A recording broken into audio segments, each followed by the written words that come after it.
Alrighty, hello and welcome to another episode of Old School AOT. And, we're here with a very, very old school game. A game featuring, one player who you could say, at least some people would argue, is the best player of all time. I mean, I think it's pretty indisputable. He's top three.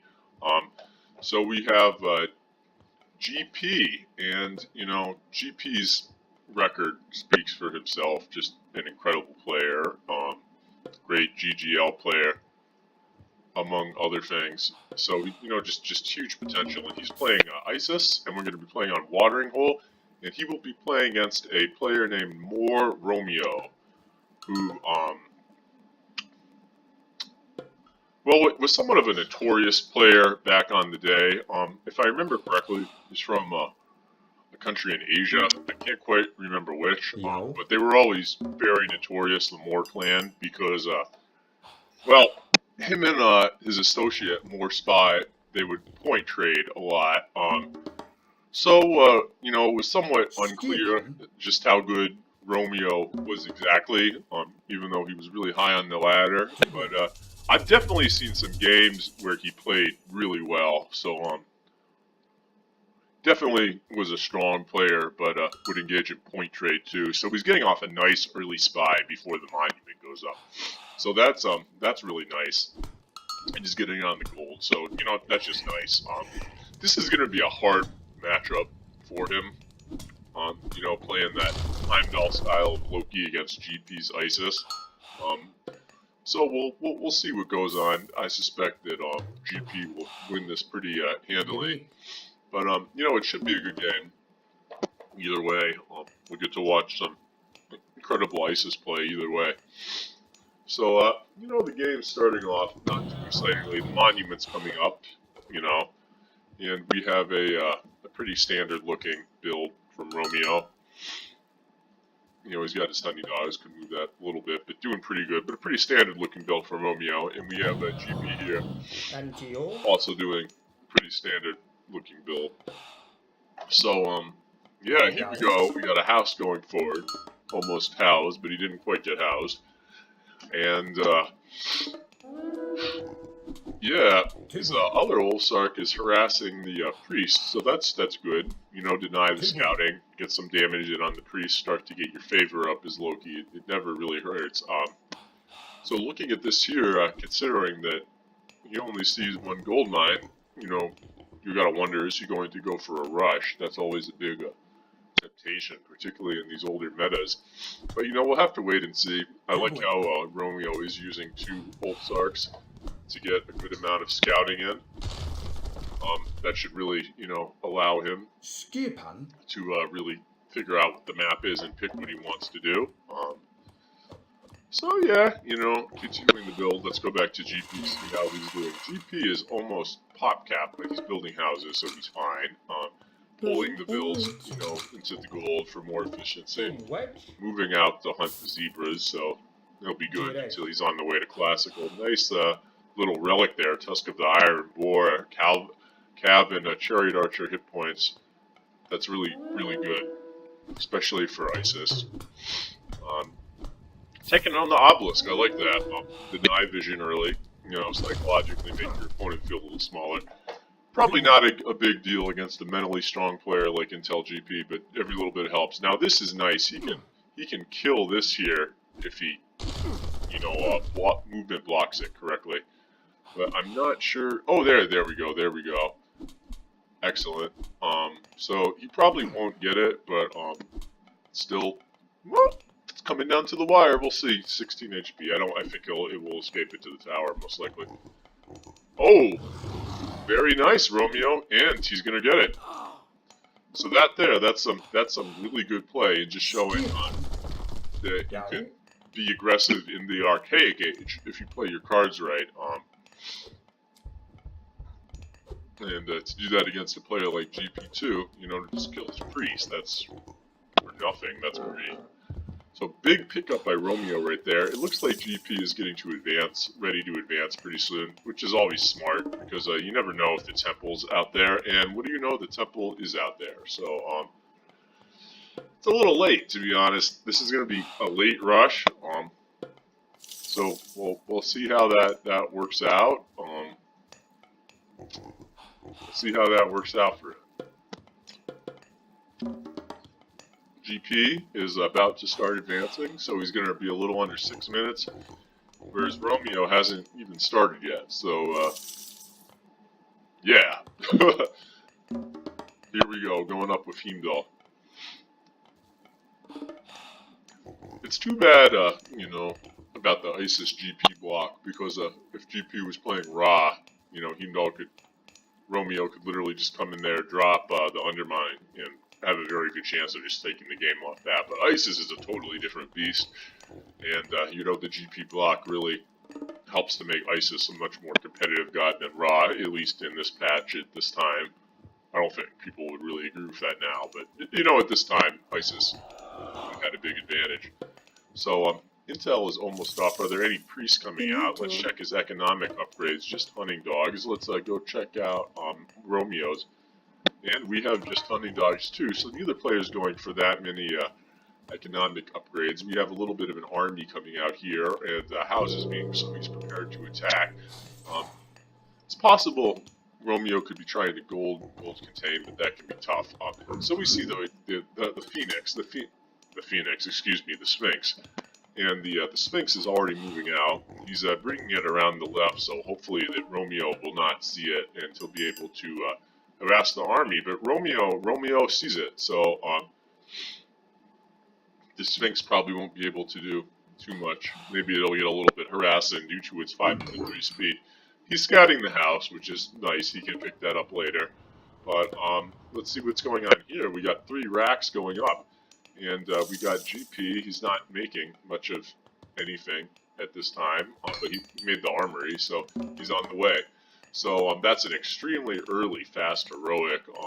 Definitely shows how well GP manages his economy, that he's able to get that going and already be on the way to heroic. So I think this could end up being really devastating for Romeo, as he's sort of built for a rush, but can't push in.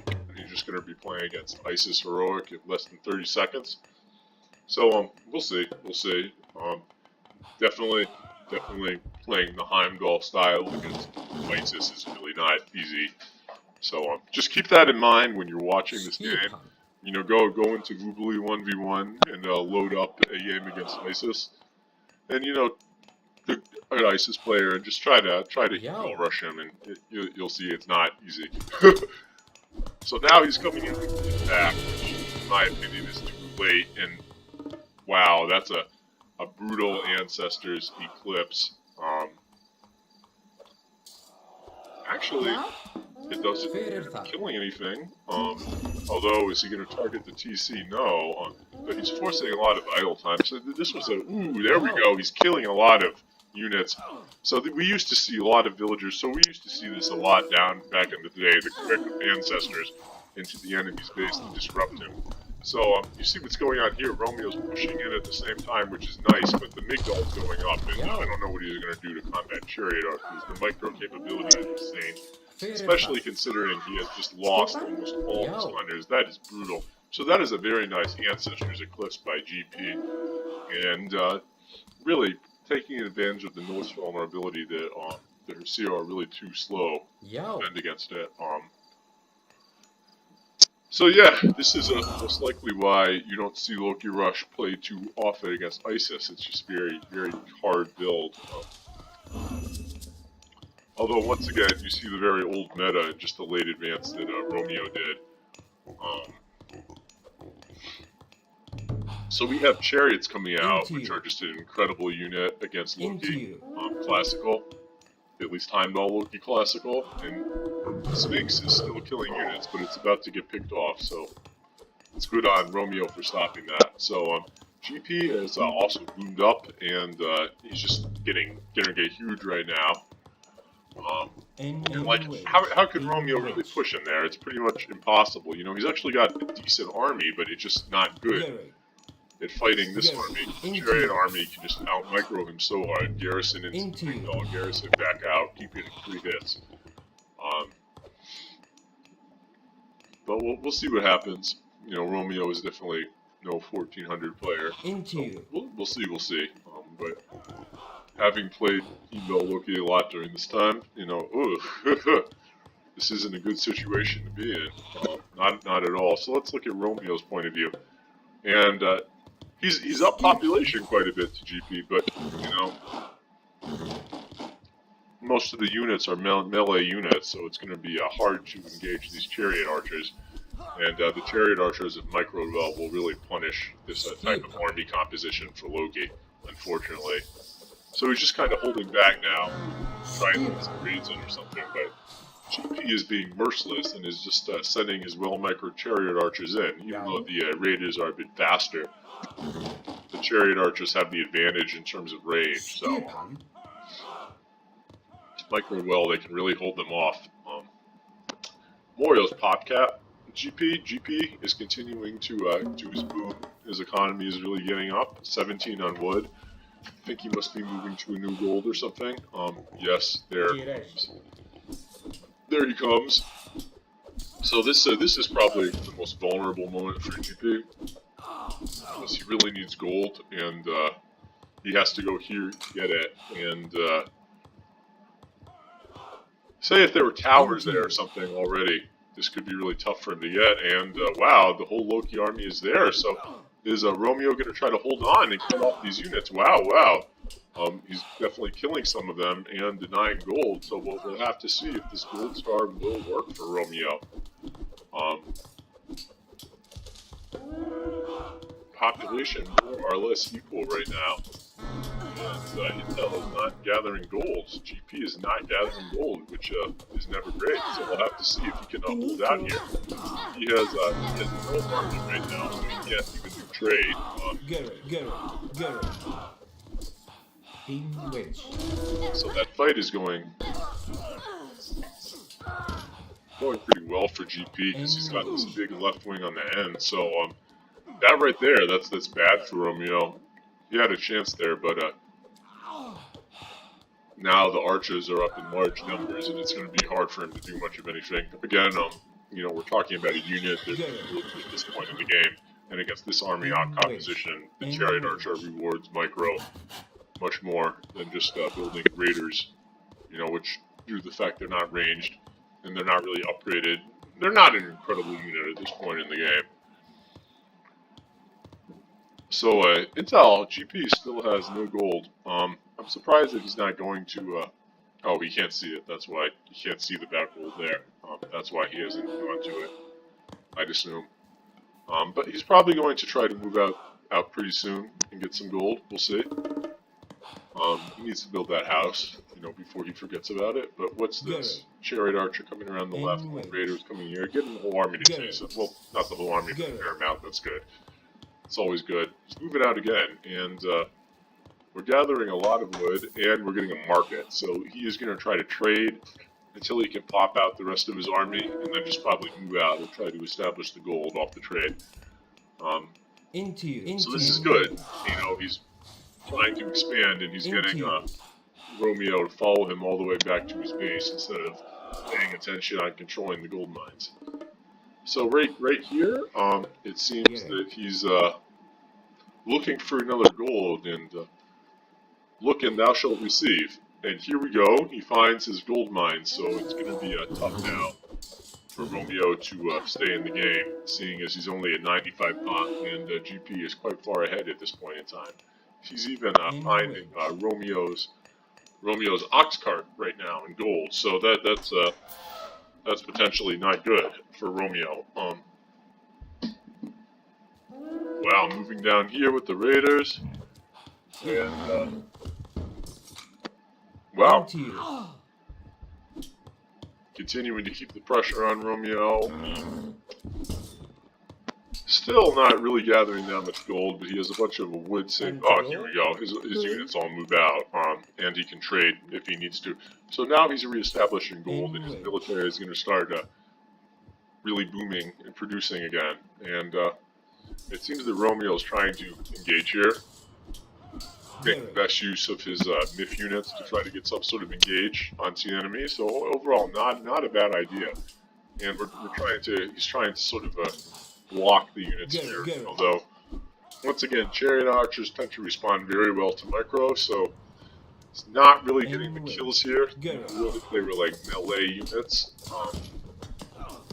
Scorpion men coming out, which are very strong against this army composition. He just has to kill those here, that or seer. Although the seer is trading for the scorpion men, which that really shouldn't be allowed to happen right now. Nonetheless, GP might move away and probably heal it up or something when he gets a chance. And yeah, he's pulling it away. So, played by GP. Pulling it away again. He's not going to let that trade. Once again, he's got the troubles on the left. They're absolutely devastating. A lot of damage. Loki army.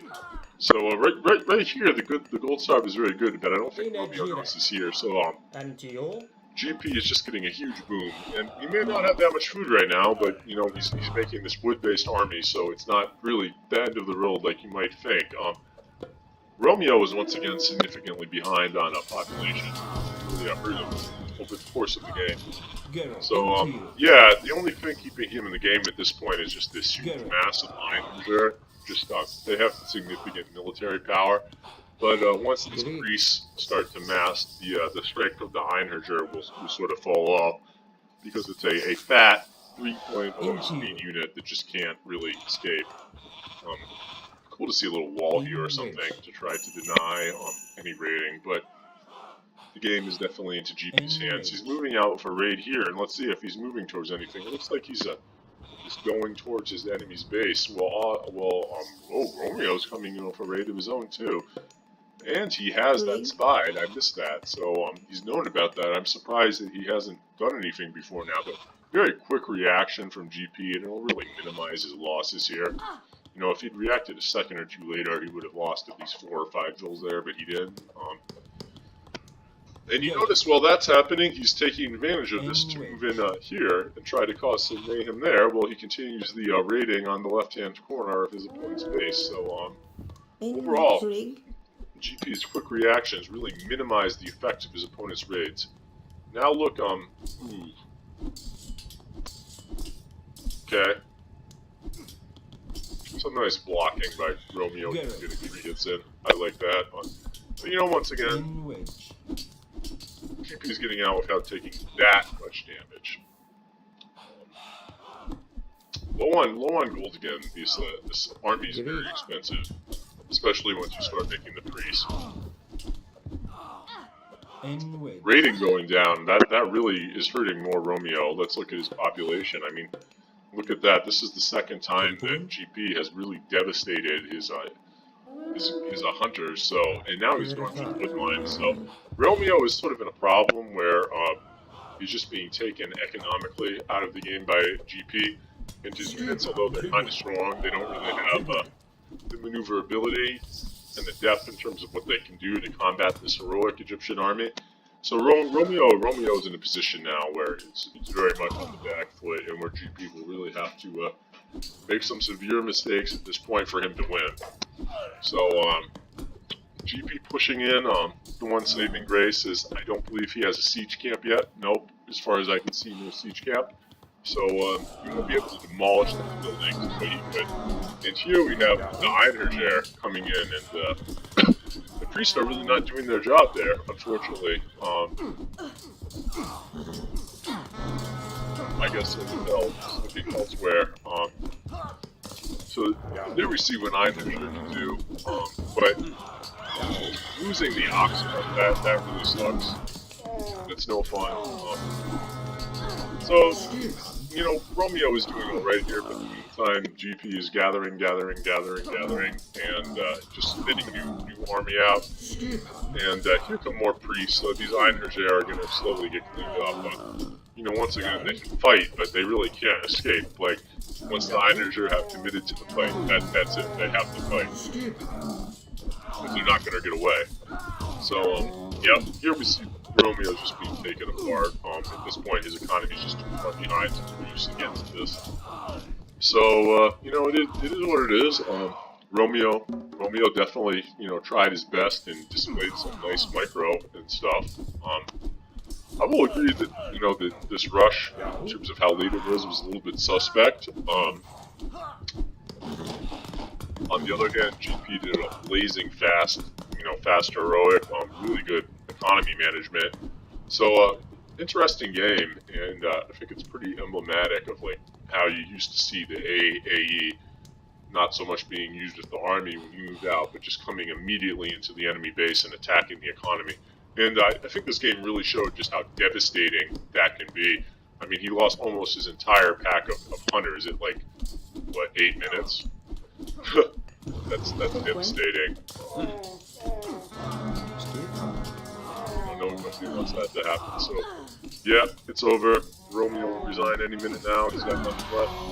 Good game, boys, and see you next time on Old School AOT.